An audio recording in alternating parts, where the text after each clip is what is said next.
இந்த புதிய ஆட்சி சோபா மாடல் ஆட்சி அமைந்த பிறகு நாடு என்ன நிலைமை இருக்குன்னு இன்னைக்கு இருக்கக்கூடிய முதலமைச்சர் அவைக்குள்ள வந்தவங்க எந்த ஆங்கிள் எத்தனை கேமரா இருக்கு, இல்ல சினிமா தியேட்டரா இல்ல ஷூட்டிங் ஸ்பாட்டா அப்படின்னு கேட்கிற அளவுக்கு அவங்க சட்டப்பட்ட இந்த குழந்தைங்க காட்டுற வேலையெல்லாம் நிப்பாட்டி வச்சுட்டு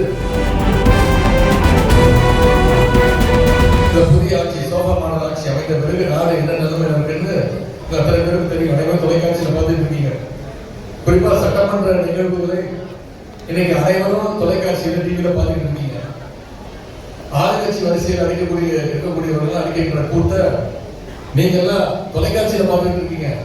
நாளைக்கு இருக்கக்கூடிய சட்டமன்ற உறுப்பினர்களும் நேரிலேயே பார்த்துட்டு இருக்கிறோம். அந்த சம்பவங்களை எல்லாம் அந்த குழந்தைகள் எல்லாம் நேரில் பார்க்கின்ற வாய்ப்பு எங்களுக்கு கிடைச்சது.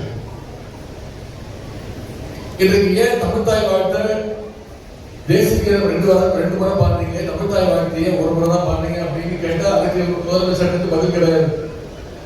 இதுக்கு முன்னாடி இருந்த முதலமைச்சர்கள் அவைக்குள்ள வந்தவங்க எதிர்க்கக்கூடிய உறுப்பினர்களை சட்டமன்ற உறுப்பினர்கள் பார்த்து வணக்க வைப்பாங்க.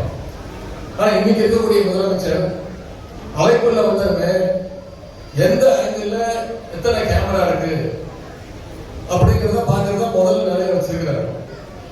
அதனால எங்களுக்கெல்லாம் அப்போ சந்தேகம் வந்திருந்தாங்க. அவைக்குள்ள நாங்க நுழைஞ்சது இது சட்டமன்றமா இல்ல சினிமா தியேட்டரா இல்ல ஷூட்டிங் ஸ்பாட்டா அப்படின்னு கேட்கிற அளவுக்கு அவங்க சட்டமன்றத்தை என்று கேட்கக்கூடிய ஆளுங்கட்சி மாற்றி வச்சிருக்காங்க. அந்த அளவுக்கு முதலமைச்சர் அவர்களும் தொடர்ந்து தன்னுடைய ஆக்டிங் பர்ஃபார்மன்ஸை ஒவ்வொரு நாளும் காட்டிட்டு இருக்கிறார்.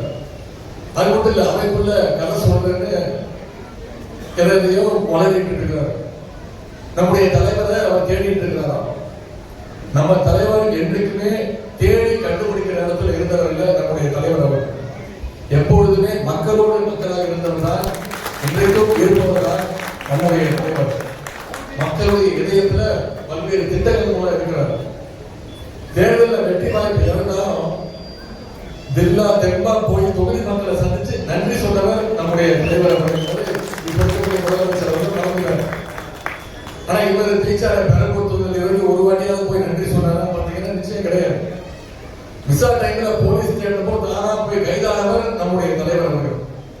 நம்முடைய தலைவருடைய பெயரை எங்கேயும் தேட வேண்டிய அவசியம் இல்லை. இன்னைக்கு கலைஞர் மகளிர் உரிமை தொகை திட்டம், தமிழ் புதல்வர் திட்டம், புதுமை பெண் திட்டம், இப்படி பல்வேறு திட்டங்கள்ல நம்முடைய தலைவர் அவர்கள் இன்றும் இருக்கிறார். இந்த திட்டங்களை தவிர்க்க முடியாத, நிறுத்த முடியாத இந்த சோபா மாடல் அரசு இன்னைக்கு தவிச்சிட்டு திணறிட்டு இருக்காங்க. இந்த திட்டங்களை கை வைக்கணும்னு நினைச்சப்போ இந்த அரசுக்கு நிச்சயம் ஒரு பயம் வந்திருக்கும். அந்த பயம் இருக்கிற வரைக்கும் தமிழ்நாட்டை ஆண்டு கொண்டிருப்பது நம்முடைய தலைவர் தான் திரு முத்துவேல் கருணாநிதி ஸ்டாலின் அவர்கள் தான். ஆகவே இந்த குழந்தைகளை காட்டுற வேலையெல்லாம் நிப்பாட்டி வச்சுட்டு முதலமைச்சர் அவர்களும் இந்த அரசும் ஆக்கப்பூர்வமான பணிகளை செய்ய வேண்டும் என்று நான் கேட்டுக்கொள்கிறேன். திமுக குறி வச்சு, அதுவும் ஜென்சி திமுக குறி வச்சு பல சோதனைகள் நடத்துறாங்க, கைது நடவடிக்கைகள் இறங்கியிருக்கிறாங்க. இதையெல்லாம் முறியடிக்க வேண்டியது நம்முடைய கடமை.